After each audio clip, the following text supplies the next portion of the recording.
Thank you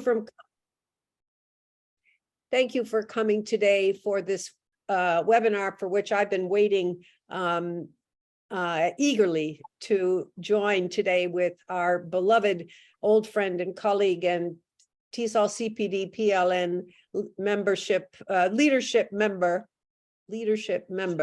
Mick King. Linda Chu is going to introduce Mick, and I welcome everyone. I can't wait to hear about that stone in the shoe. Thank you, Liz, and thank you, Mick. And to all of our viewers, all the people who are here, we appreciate you coming. So Dr. Mick King, a member of our CPD group and affiliated with the Community College of Qatar.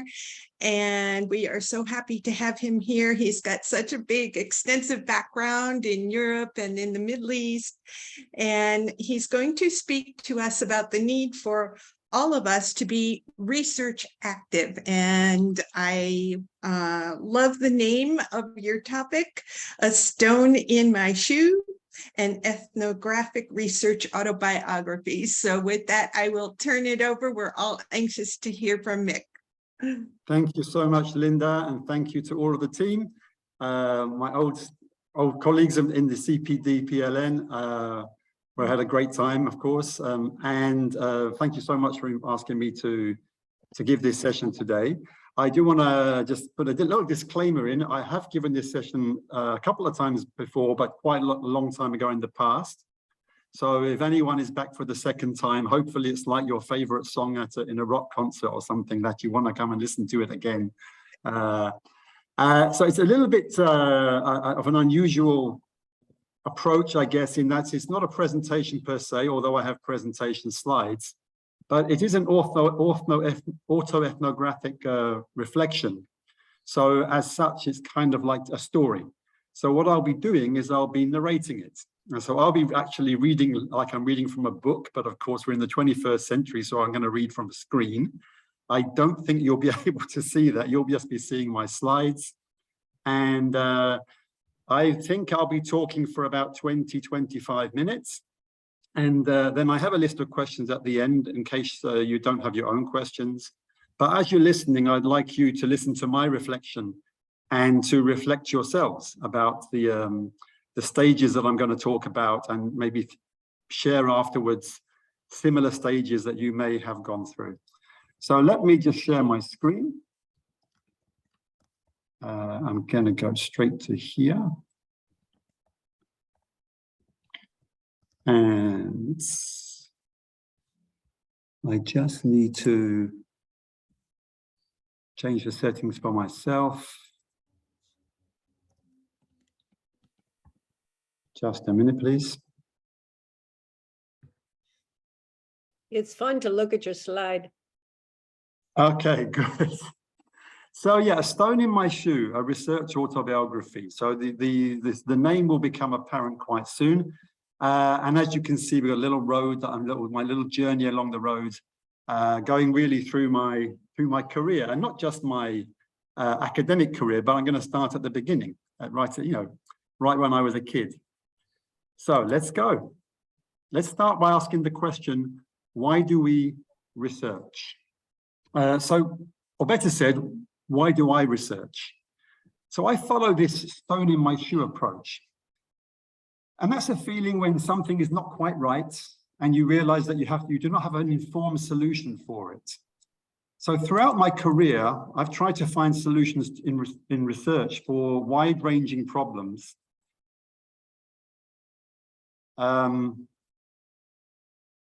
So yeah, all these kind of questions have been in my head, and I've been trying to solve them, you know. And the most recent of these have been reflections on emergency remote teaching. And this approach has limited the oft-trodden path of becoming an expert in a niche field. Now, for this, I have no regrets. The eclectic path I've chosen has directly informed my practice, and it's broadened my knowledge base and my skill set to boot, I believe. So for those who may accuse me of being a jack of all trades and a master of none, I want you to let it be known that I wear that badge with honor. I'm proud to be a jack of all trades. So this autoethnographic research journey I'm going to take you on will explain why the stone in my shoe approach was the right one for me and how it opened various doors for me, both professionally and academically. Now, it is narrated in overlapping career stages, which I have given my own name to, and you can sort of try and work out what each one is as we go along. And it will end with a reflection in which I will justify research decisions taken. I will also recognize my poor choices in my career when it comes to research. And I'll invite you as we go along, or probably at the end, to consider reflecting on your own journey and take something away from my story if you have not yet had that journey, because some of you may be at the beginning of that journey, some of you may be at the end, or some of you will be in the middle. So we will reflect at the end. So let's start with the uninformed stage, you know, the famous three monkeys, you know, certainly the one with his eyes and his ears covered. That kind of was me, I guess. I didn't really know much about research. I waited until I was 39 years of age to start postgraduate research. However, this does not mean that I was not research active in the broad sense of the word. So I'm going back to my school time, and I can remember when I was 10 years old, I actually conducted a little research into the history of my local church. I was brought up a Catholic and went to a Catholic school, so religion was, of course, an important part of the curriculum. And I had to do some research at 10 years old into my local church, its history, and it even included going and interviewing the priest. I can remember going with my mum. I guess I had a little notepad and a pencil, and I was asking the priest questions at the age of 10. So that was quite memorable. And then I also remember my hometown is called Ilford, and when I was in high school, I conducted a project on my local town, which is a very nondescript sort of suburban town of London, but its history was more rural, and so it was really interesting to do that. So those kind of things really stick in your mind, and that's a sign, of course, that research, even at a very young age, is something which is quite memorable. And I think it's really important that, you know, even with our students, that we do consider giving them research projects to do, because ultimately it's a really interesting way to learn. And of course, you learn those all-important research skills. Now, alas, my latter years at school, I would say, and even my early years at university were ones which were more akin to rote learning, what was expected to be reproduced in assessments, which is not really my way of studying at all. Thankfully, this changed by the time of my undergraduate dissertation, where for the first time, really, I had to read in depth around a topic. Now, I can remember back in those pre-internet days, having to collect data for my bachelor's dissertation. I was in Germany at the time, in a lovely town in the north called Lübeck. And I can remember that it was so difficult to find information that I actually got on a train and took a 6-hour journey over to the western part of Germany, in what was then West Germany, to the government buildings, to a ministry, just to collect a few pamphlets. So imagine the steps that we took in the past to try and conduct research. Nowadays, of course, it's totally different. Now our students have different challenges. They have to data mine the copious amount of information available online. But back in the day, the skill was really in just trying to find whatever was available. So from university to work, I graduated and armed with an unrelated degree. My degree was German studies, a non-accredited TESOL qualification, and with the admittedly beneficial membership of CACRU's Inner Circle. My research consisted, I would say at that time, of studying books on how to teach grammar. I'm sure you've seen this book, and how to teach international exam preparation.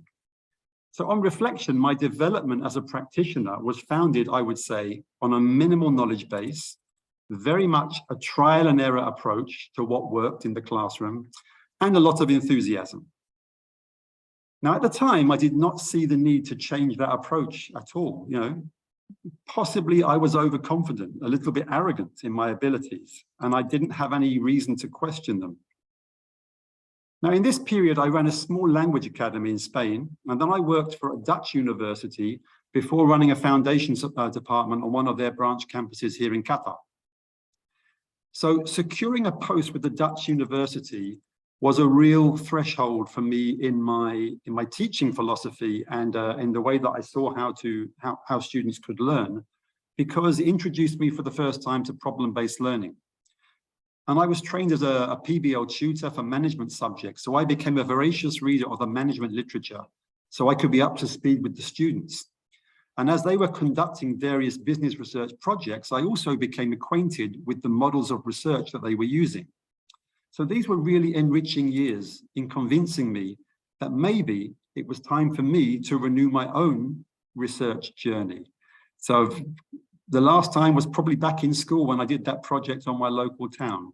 Now was the time for me to think, okay, it's time to get back into some kind of academic research. Which takes us on to the next stage. And I'm calling this one the obligation stage. And as you can see, that dog who doesn't want to go for a walk, that was me and postgraduate study. I was thinking, oh, do I have to do it? Do I really need to do this? Is it really necessary? Can I just get by without it? So it really was a bit of an obligation at the beginning. Now, as not everybody has access to tertiary education, it really is with some shame that I think about how arrogantly I dismissed the need to study further until that point. And I knew I had been very fortunate until then in my career, but I also knew that for a long-term career in academia, I needed to return to school. Now, my initial motivation was not anchored in a desire to change the world, but more to change my position in that world by increasing my employability. So for my first postgraduate experience, I chose a Master of Science, which allowed me to conduct empirical research. So I chose it specifically because I would have to do empirical research. And I prepared for the degree initially with a clear focus on quick completion, graduate, move on. It was a personal obligation I felt to myself to secure my future, and probably, in hindsight, the worst reason to do anything. But thankfully, once I started the program, my focus changed completely, and so began my academic research career. And that takes me on to the next stage, where I changed from an ugly larvae into a beautiful butterfly. Bit of a strange metaphor, but I hope you understand what I mean. So embarking on postgraduate study was, for me, my quantum leap, yeah? Where everything I believed in, I suddenly started to question. As I started to read research-based academic books, I began to feel intellectual vulnerability. But far from feeling imprisoned by my ignorance, I actually felt liberated. The modular system allowed me to investigate various aspects of my practice, action research being the preferred mode of inquiry. I was no longer in my work fishing around blindly for solutions to the stones in my shoe. I was now experimenting in my work based on strong theoretical grounding, where I could apply findings with a strong evidence-based conviction that they would, as per one of the tenets of action research, make people's lives better. So in this 30-month period, because it was modular and because each topic was different, I conducted multiple research projects of many different colors and shapes. And it really was eclectic. I researched how best to teach literature reviews in the dissertations, the impact of top-down decision-making in education, employing extensive reading of academic textbooks, and analyzing the challenges of implementing a CLIL model in an access program. So enthusiastically and possibly crazily, I actually went straight from my master's degree straight into a doctorate of education. Yes, I was mad, but I was enthusiastic, and I thought, let's keep going. And a similar modular cycle allowed me to consider the impact of assessment washback on teaching and learning, the plight of Indian TESOL teachers working in the Arabian Gulf, how to evaluate and how to observe experienced TESOL teachers, and also to explore content teacher challenges in using English medium instruction with low-level L2 learners. Now, each one of these studies addressed stones in my shoe and ensured my approach was eclectic. And each one made me feel that I was doing something worthwhile. So this phase in my career, it really was exhilarating. And I'm so glad that my initial narcissistically intrinsic focus on my career development was usurped by my underlying need to find solutions to problems. And this is ultimately, I feel, why we should do research. We should be trying to improve our own professional lives and the lives of those around us. So let's move on to the next stage.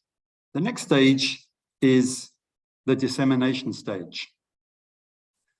And, you know, regarding the previous stage, if we keep focus on our own environment, the number of people we can help is limited. So this leads to another reason why we should do research, and that is to share it. So this stage ran kind of parallel to my transformation stage as I realized the importance of getting my postgrad research out to a wider audience. Dissemination was via workshops, conference sessions, and publications. You know, outside academic universities, many institutions are not always hotbeds of research. So a researcher must actually often plow a lone furrow in order to get research done. There's no one there to support them and help them.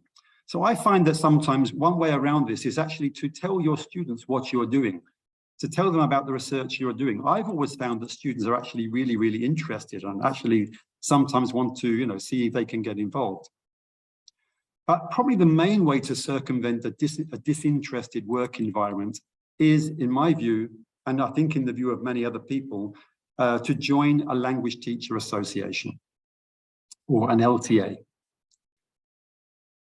As I started my master's degree, I began to join local PD events, and I was suddenly surrounded by like-minded academics with a thirst for learning. And this led me to join TESOL Arabia. I was living in Qatar at the time, but I joined TESOL Arabia, which was based in the UAE. And I submitted my first master's project as a proposal for their annual conference. Thankfully, it was accepted, and I went over to Dubai to the conference. Now, I can still remember, as I think many of you can, the trepidation of taking that first step in presenting. It was in a tiny little small hotel meeting room to a very, very small audience. I was petrified, as I think we all were the first time, but ultimately amazed when I actually thought, these people seem interested. People actually are interested in what I have to say. So I submitted my paper to the proceedings, and so began my oral and my written dissemination journey. And you have to start somewhere, and that's where I started. When I moved to the UAE to do my doctorate, this allowed my TESOL Arabia involvement to increase over the next 8 years, and it proved to be a great outlet for my ongoing research. So during my study, I presented and published every assignment that I wrote. Sometimes this was an international conference or a local workshop, sometimes in international edited collections to the conference proceedings of TESOL Arabia. And I continue to disseminate research ever since. If I think of regrets, I regret little in my dissemination journey. I think that I'm happy with what I have done. Certainly, I have no regrets in relation to my TESOL Arabia involvement, as it brought me into contact with internationally renowned academics in the field, and it allowed me to get my research into the public domain. However, had I the opportunity to reset, I would make a few strategic adjustments. First, I would increase my online footprint more.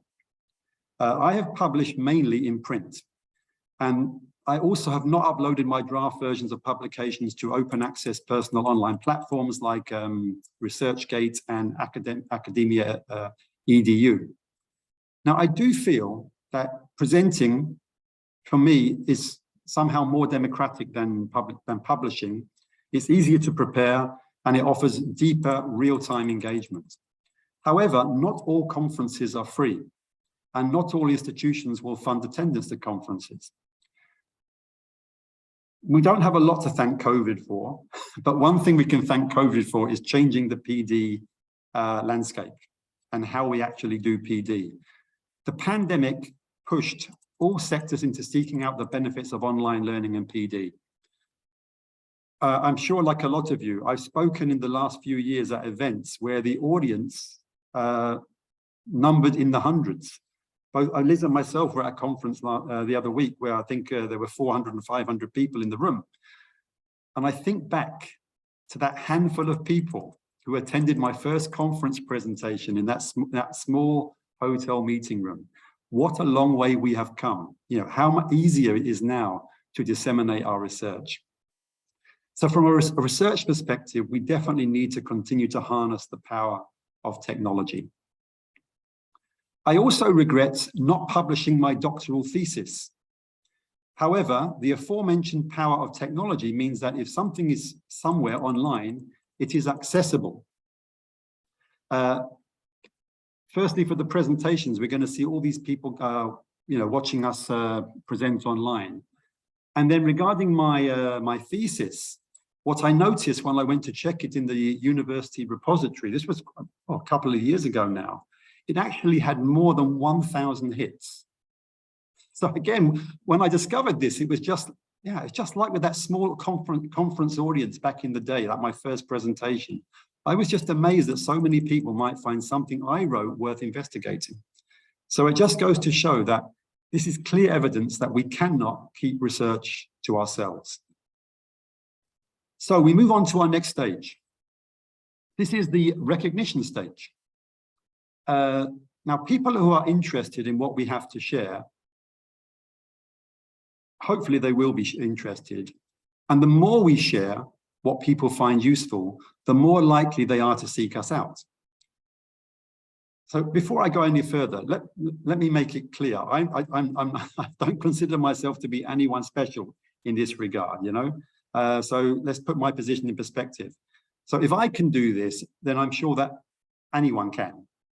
So the luminaries of our field are recognized on merit, but all of us who have something to share will find practitioners and researchers who are willing to listen. And the more that we research and disseminate, the more we will be heard and asked to collaborate. So this year, I have become involved in 4 different research projects. No, actually, this was last year, I think, about 4 different research projects where people actually invited me to participate. So there must have been a point where the amount of work disseminated, hopefully accompanied by a certain quality standard, led others to start reaching out. Now, many academic researchers must stay active to keep tenure, as we know. And I feel that I've been fortunate to a certain degree that I have not worked that much in those kind of environments where you just have to, you have to do research to keep tenure, because otherwise you start researching things that may not interest you. You just need to get a publication out. The way things have gone for me, my research has allowed me to focus on those personally relevant stone in my shoe moments in my working practice. Or at the very least, it's allowed me to become involved in projects which are interesting or will give me the opportunity to work with people I like and I admire. Now, I've alluded earlier to my good fortune I've had in my career, and I'm indeed very grateful for the career that I've had. However, as much of the research I've conducted has been a choice rather than an obligation, if you don't mind, I will humbly take some credit for my efforts so far in my career.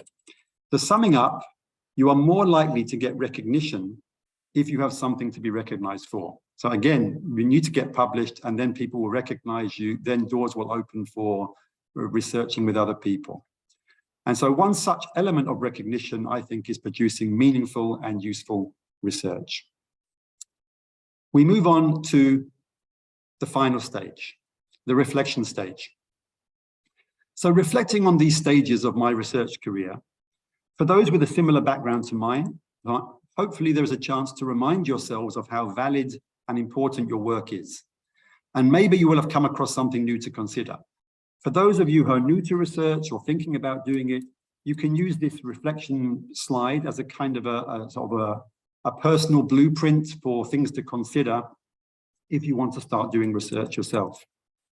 And hopefully you can assimilate research into your professional lives as required. So to commence, we should recognize that in life, whether we take a simple or an academic approach, we are removing stones from our shoes all the time. We're constantly trying to solve problems. So by aiming to address professional problems via research, I feel that we broaden our knowledge set and our knowledge base, and our skill set. And if we keep it eclectic rather than niche, we can become more rounded and employable practitioners. And as in my case, it is never too late to start postgraduate study. Indeed, the years of experience that you have had prior to studying will provide fertile ground for informing your research. As mentioned earlier, not everybody has access to formal study, but if you do not waste that opportunity. If you study, you can reap the benefits in terms of salary and prestige, but I feel that you should not go for a quick fix completion strategy when you are uninspired by your work, yeah?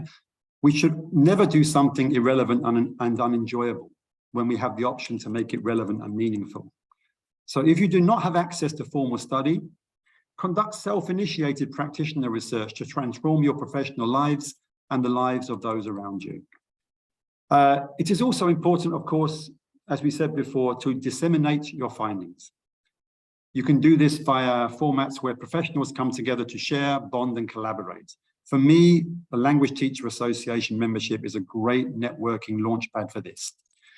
Remember that contrary to any belief that your research is only relevant to you, many people will be eager to know what you found in your research, and they will consider transferring it to their own context.